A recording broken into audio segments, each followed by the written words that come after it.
are you all? I hope you all are very well and I am good as well. Today we are going to cover most important questions from the chapter The Enemy, जो कि chapter number 2 है आपकी book Vistas का. Earlier हम ये chapter already detail भी cover कर चुके हैं about its entire story. In case आप लोगों ने नहीं देखा है तो फटाफट जाकर देखो and do not forget to like and subscribe the channel. Learn करो class 11 and 12 और मैं हूँ श्रेया आपकी English mentor. All right. First set of questions you are having short answer type questions और ये 2 markers each हैं. मैं दोबारा से आपको रिमाइंड करना चाहूंगी कि क्वेश्चन आंसर्स पे डायरेक्टली जंप ऑन ना करें. पहले आप चैप्टर को अच्छे से पढ़े समझे और उसके बाद क्वेश्चन आंसर्स अटेम्प्ट करें तो ये कंपैरेटिवली ज्यादा बेनिफिशियल होगा आपके लिए rather than directly attempting them. Alright, so first question is why was doctor Sadao not sent to the battlefield. Doctor Sadao को बैटलफील्ड पे क्यों नहीं भेजा गया था? अब चैप्टर में क्लियरली बताया गया है कि बेसिकली इसके 2 रीजंस थे कि वो क्यों नहीं भेजे गए थे बाहर. So doctor Sadao had not been sent to abroad with the troops. वैसे ट्रूप्स के साथ अब्रॉड भेजना क्यों था, ये मेरा क्वेश्चन है आपका. डू यू रिमेंबर उस समय वॉर चल रहा था बिटवीन जापान एंड अमेरिका, तो इसलिए क्योंकि war was on so troops of soldiers were being sent to the warfield area. और जब सोल्जर्स को वहां भेजा जाता है तो वो इंजर्ड होते हैं, इसलिए डॉक्टर्स की भी जरूरत पड़ती है, पर डॉक्टर सदाव को नहीं भेजा गया था. व्हाई, यही क्वेश्चन है आपका यहाँ पे. So because the general was being treated by doctor Sadao and he could not trust no other Japanese surgeon. जो वहाँ के जनरल थे उनका ट्रीटमेंट कौन कर रहे थे? डॉक्टर सदाव. और जो जनरल थे वो किसी और पर विश्वास नहीं करते थे. He trusted only doctor Sadao. So ये फर्स्ट रीजन है. एंड सेकेंड रीजन है doctor Sadao was about to make an important discovery. वो एक डिस्कवरी कर रहे थे. किस पे थी वो based discovery? It was on a medicine that would leave wound. यानी कि डॉक्टर सदाव एक डिस्कवरी कर रहे थे that would lead the healing of the wounds entirely clean. Alright, so ये 2 रीजंस थे जिसकी वजह से उन्हें अब्रॉड नहीं भेजा गया था with the troops. Second question you are having what made cool surgeon like Sadav speak sharply to his wife and what was her reaction? So Hannah कौन थी? डॉक्टर सदाव की wife. Hannah had never seen an operation because she was a house lady, and when Dr. Sadav started operation, the patient जो कि Tom था, जो कि prisoner of war था, he was bleeding profusely and blood began to flow. So after seeing the blood side, Dr. Sadav's wife Hannah choked for a moment and Dr. Sadav sharply told her not to faint because if he had stopped, the wounded man would surely have died. So Hannah ने क्या करा? Hannah put her hands over the mouth and she ran out and Sadav heard her vomiting. यानी कि उन्होंने जब side देखी थी Hannah ने of the person bleeding so profusely और live operation उन्होंने अब तक कोई witness नहीं किया था, तो she instantly choked and she felt like she is about to vomit. She kept hand over her mouth and ran out in the garden. She could be heard vomiting. Next is what forced Dr. Sadav to be impatient and irritable with his patient. So the wounded man जो कि prisoner of war था, जिसका नाम Tom था, जो कि America से आया था via seas. So the wounded man urgently needed an operation or he would have died. Hannah was with Sadav when he started operating on the prisoner. Hannah, who had never seen an operation in her life, started vomiting and Sadav wanted her to help in her distress, but he couldn't leave his patient, and so this made him impatient and irritable because he was so much given in to his duty of being doctor and he was a excellent surgeon, so he did not wanted to divert his mind from the operation. Although he also wanted to help her wife while she was not feeling good and she was vomiting outside. Next question is, how did Dr. Sadav ensure that the American soldier left his house but he himself remained safe and secure? तो इसके लिए doctor सदाव ने कुछ plan out करा था. Do you remember क्या plan out करा था? If you know, you can tell me in the comment section below, and if you don't know, I am telling you here. So Dr. Sadav first waited for general's assassins. Doctor सदाव ने general से बात करी थी इस बारे में कि उनके घर एक प्रिजनर ऑफ वॉर आ चुका है और जनरल ने भी उनको प्रॉमिस करा था that he will send his assassins. So General's assassins he had talked about to kill the American, but they never arrived. Those assassins never came, although Dr. Sadao was waiting every night. Since then, Dr. Sadao then himself arranged for a boat and helped Tom to escape.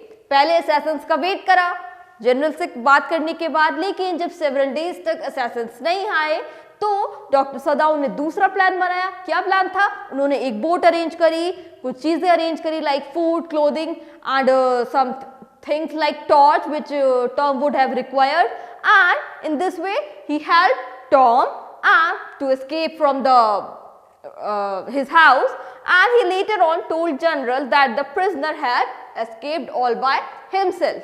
In this way, thus Dr. Sadao ensured that the American left his house. अब इस तरह से उन्होंने दोनों काम easily कर दिए थे. पहला क्या था कि अमेरिकन जो टॉम था वो उनके घर से जा चुका था safely, and secondly he himself यानी कि doctor Sadao himself remain safe and secure. इससे उन पर भी कोई प्रॉब्लम नहीं आई थी, ना ही उस प्रिजनर की वजह से और ना ही जापानीज आर्मी की वजह से. सो ये बहुत अच्छा प्लान करा था डॉक्टर सदाओ ने for himself and for the prisoner of the war too. Next set of questions you are having long answer type questions, 6 marker each. इसका मतलब ये है कि आपको डिटेल में थोड़ा एक्सप्लेन करना पड़ेगा. फर्स्ट क्वेश्चन है why did Sadao Hockey go to America? Why did he went to America? And second is narrate his experiences there in America. So Dr. Sadao Hockey went to America for studying medicine and surgery. इन्हीं काम के लिए for higher studies उनके father ने doctor Sadao को America भेजा था, and as it was the wish of his father, क्योंकि ऐसा उनके फादर की विश थी, क्योंकि उनके फादर काफी सीरियस सॉर्ट ऑफ पर्सन थे और वो उनसे बेफिजूल की बातें नहीं करा करते थे. वो serious sort of person and he was very much concerned about studies and future of doctor Sadao since he was a child. He did not have a good experience of living in America. वो वहां गए, वो अच्छे से पढ़ के आए और वो एक एक्सीलेंट सर्जन बने, but his experience in America was not very good as he had faced great difficulty in finding a place to live in because he was a Japanese. वो एक जापानीज थे और वो कहाँ गए थे? पढ़ने अमेरिका में. इसलिए वहां पे रहने की जगह ढूंढने के लिए डॉक्टर सदाओ को काफी स्ट्रगल करना पड़ा था. He perceived that Americans were full of prejudice. उन्हें लगता था कि Americans are full of prejudice, and for him it was a bitter experience to live with them. रहना तो था उन्हें अमेरिका में because he was studying there, but he was not happy. Next, narrate his experiences there to assimilate in your answer. So, second part of the question का answer है he strongly disliked the ignorant and the dirty lady who rented him a house, a room in her pitiable house. She even looked after him. Although वो ignorant थी, उन्होंने उनको रहने को दिया था अपने घर में एक pitiable house में, लेकिन she also helped him when he suffered from influenza in the last year of his studies. He tried to be grateful क्योंकि उन्होंने उनकी help भी करी थी when he was sick to her, but could not. But he could not do this because she was repulsive even in her kindness. इसलिए although doctor सदाओ के साथ अच्छा बिहेव करना भी चाहते थे क्योंकि उन्होंने जब वो सिक थे उनकी केयर करी थी विद इन्फ्लुएंजा, लेकिन वो नहीं कर पाए because she was repulsive even in her kindness. Next evidence है however Sadao was grateful to have a good professor. सब कुछ बैड ही नहीं था. He also had a good professor there in America who taught him well, जिन्होंने उन्हें अच्छे से पढ़ाया था. And he was also grateful to that another professor at whose home he met Hannah.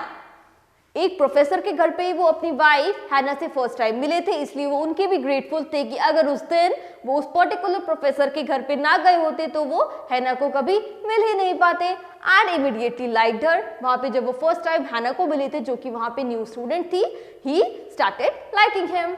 And eventually he got married to her after confirming कि वो Japanese थी, क्योंकि उन्हें ये अच्छे से पता था कि उनके फादर कोई भी नॉन जापानीज लेडी को डॉक्टर सदाओ की वाइफ एक्सेप्ट नहीं करेंगे. इसलिए उन्होंने फर्स्ट ऑफ ऑल ये कंफर्म करा था कि हैना जापानीज है, और after confirming he talk to her and about her to his father and then later on they got married. But he could not like the smell of the food and the small room of the professor जहाँ पे वो हैना से मिले थे, क्योंकि the wife of that professor was very loud. Loud का मतलब क्या होता है? She was very talkative, जो कि डॉक्टर सदाओ को बिल्कुल पसंद नहीं था.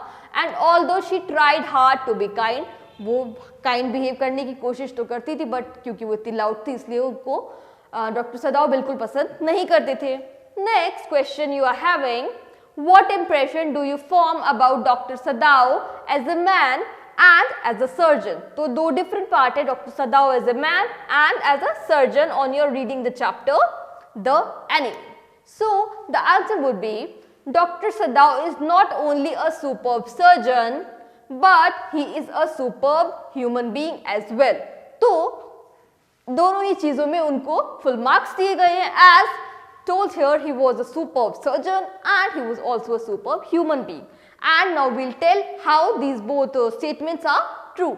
So as we go through the chapter, we see different shades of his characters. As Dr. Sadao was a famous surgeon and scientist, he was about to perfect a discovery which would render the wounds entirely clean, and the general trusted him so much with his life that he was never sent to his troops. क्योंकि general को उन पे इतना ज़्यादा विश्वास था, वो किसी और पे ट्रस्ट करने के लिए रेडी ही नहीं थे. इस रीज़न की वजह से भी उन्हें ट्रूप्स के साथ बाहर नहीं भेजा गया था at the warfield area. Next, doctor Sadao respected his father very much. That's why उन्होंने मैरिज करने से पहले हैना से कंफर्म बहुत क्लियरली कर लिया था कि वो जापानीज है. उसके बाद ही उन्होंने फर्दर प्रोसीड करा था in regard to the marriage. It was his father's wish that he became a surgeon. उनको सर्जन बनाने की विश भी उनके फादर की थी, इसलिए वो अमेरिका हायर स्टडीज के लिए गए थे. And Sadao fulfilled his father's dream of becoming an excellent surgeon. Then he married Hana according to his father's wishes. Doctor Sadao is a man of full compassion. He saved the dying enemy. क्योंकि उन्होंने कहा था that I being a doctor, being an surgeon, I have taken a oath that I whatever the circumstances may be, if I can save a person's life then I'll do it.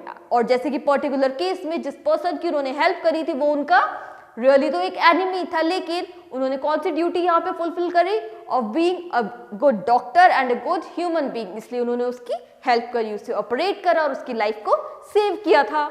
Then he saved the dying enemy. A man who stuck to his decision. He did not allow the servants to pressurize him. Although उनके सारे servants, gardener, cook, that caretaker, वो सब घर छोड़ के चले गए थे उनका कि वो उनकी इस डिसीजन में साथ नहीं है, लेकिन इस सब का डॉक्टर सदाओ पे कोई फर्क नहीं पड़ा था. वो अपने डिसीजन पे स्टिक ऑन कर रहे थे कि जो भी उन्होंने सोच लिया है, hello plan it, he'll do it, he'll proceed in the similar way. Then he did everything he could do to save the American. Further, he was also a patriot. ऐसा ही नहीं है कि वो सिर्फ उसको सेव करना चाहते थे और वो लोगों से बचाना चाहते थे कि किसी को पता ही ना चले, ऐसा बिल्कुल नहीं था. क्योंकि उन्होंने जनरल को खुद से इन्फॉर्म करा था that he is having a prisoner of war injured in wounded condition at his home. So इसका मतलब वो पैट्रियट भी थे. He was also patriot as he told the general about the tomb without any fear. उन्होंने इसमें कुछ भी छुपाया नहीं था, सब कुछ क्लियरली जैसे कि हुआ था वही पूरा एक्सप्लेन करा था जनरल को. Throughout the story he kept calling America and Americans his enemy.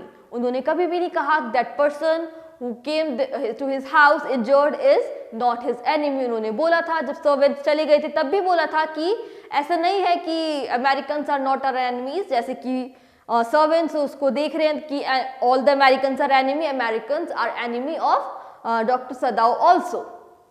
And that's how we have covered all the entire important questions of this particular chapter. I hope आप सबकी समझ आया होगा और ये वीडियो डेफिनेटली आप सबको यूजफुल लगा होगा.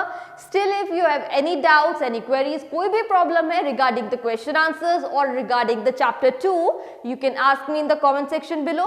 Do not forget to like and subscribe the channel. Learn Karo class 11 and 12. Till next time, keep studying. All the best. Bye bye.